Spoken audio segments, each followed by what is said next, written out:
The anime adaptation of Highschool DxD was the entry point for many of us into both the genre and the series itself. With how popular the series is and how well regarded it is for the genre it belongs to, I rarely hear anyone discuss the anime itself, and there's a quick overview of the series. So, to the best of my abilities, I'm here today to talk about the Highschool DxD anime. We begin with our main character, Issei Hyoudou, who describes his and our main heroine, Rias Gremory's, first true meeting. We hear Issei as he's enchanted by her hair and slowly bleeding to death. Not today. I will not let you die. We see Issei and his friends engaging in their usual antics until they are discovered. When they meet again later, before Issei can even finish his sentence, he notices flowing red hair out of the corner of his eyes. For the first time, he and Rias exchange glances, and Rias walks away without saying anything. They do, however, talk about one another in their friend groups. We cut to the next scene, where Issei is frustrated because he'll never be with anyone, only for a random girl to approach him and ask to be his girlfriend. Issei is shocked that this is actually happening to him. We move on to the next scene, where Issei is excited to introduce his new girlfriend to his friends. However, we see something interesting. In a flashback right after that, Rias has asked her friends to keep a safe distance and to watch Issei. The only thing we know at this point is that they are preparing for Issei based on cryptic dialogue. We see Issei waiting for his date, only to be approached by someone else and given a flyer that says, "Your wish will be granted." When his girlfriend appears, we see a montage of their date, which concludes with them going to a fountain, and then the following occurs. Sure, you can ask me for anything at all. Would you die for me? She now transforms into her true form, a fallen angel, with Issei pleading with her, only to be stabbed. With that, she thanks Issei for the date and flees. With that, Issei has a wish, and we return to the beginning of the episode. We then see Issei conversing with his friends, but none of them recall Issei having a girlfriend, and Issei no longer has proof of her existence. He locks eyes with Issei once more, neither of them saying anything. Issei and his friends decide to go to one of theirs, because Issei was feeling down. When they turn off the lights in the house, Issei can still see, as if the lights are meaningless. He decided to go home because he felt like his body was changing.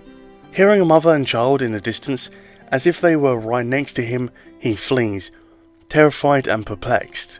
He ran until he arrived at the park where he died, trying to make sense of it all. A shadowy figure approaches Issei and threatens him. Still unsure of his power, he flees while Issei is running away. The man steps in front of him and stabs him in the back, saying it's the worst pain he's ever felt. He can't even touch the blade in his body without getting burned.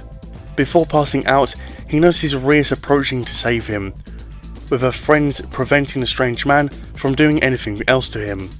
We learn from their exchange that Rias comes from a noble family named Gremory. We end the episode off with Issei waking up in his bed with Rias. Rias explains that she is his master and a devil.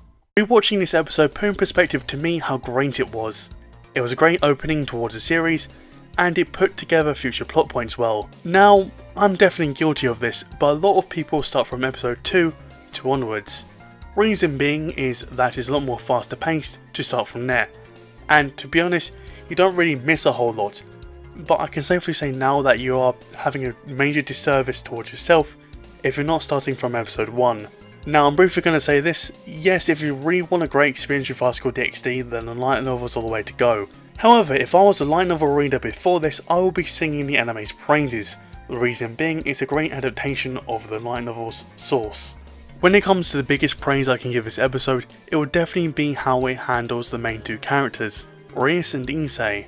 Issei is a very likeable guy. However, his biggest praise I can give him towards this episode is how he is shown after he dies. Just how desperate he is, and how confused he is, and how, well, he feels betrayed. That is the biggest praise I can give this episode, and it did very well in that aspect. The reasons as to why I praise Rias though is because of just how important she feels. Every single time she's on screen, there's an air of importance surrounding her. Not just that, but mystery. We feel how Issei feels every single time, like she's always there, someone to admire from a distance. On the beginning of the episode, And later in the episode, when Issei is resurrected, do we feel just important she is when she opens her wings for the first time and we hear her speak? I think that's the biggest praise I can give this episode, and really, if you have not seen it, please do go watch it. But that is it from me. What do you all think of the first episode? Am I praising it too much, or is there a lot more wrong to this than I am seeing? But anyway, if you all wish to see more from me, I do have more episodes to come when it comes to Highschool DxD.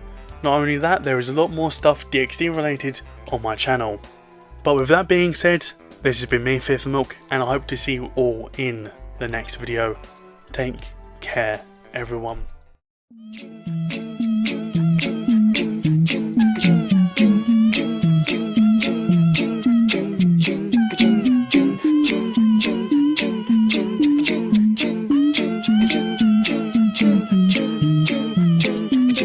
Thank you.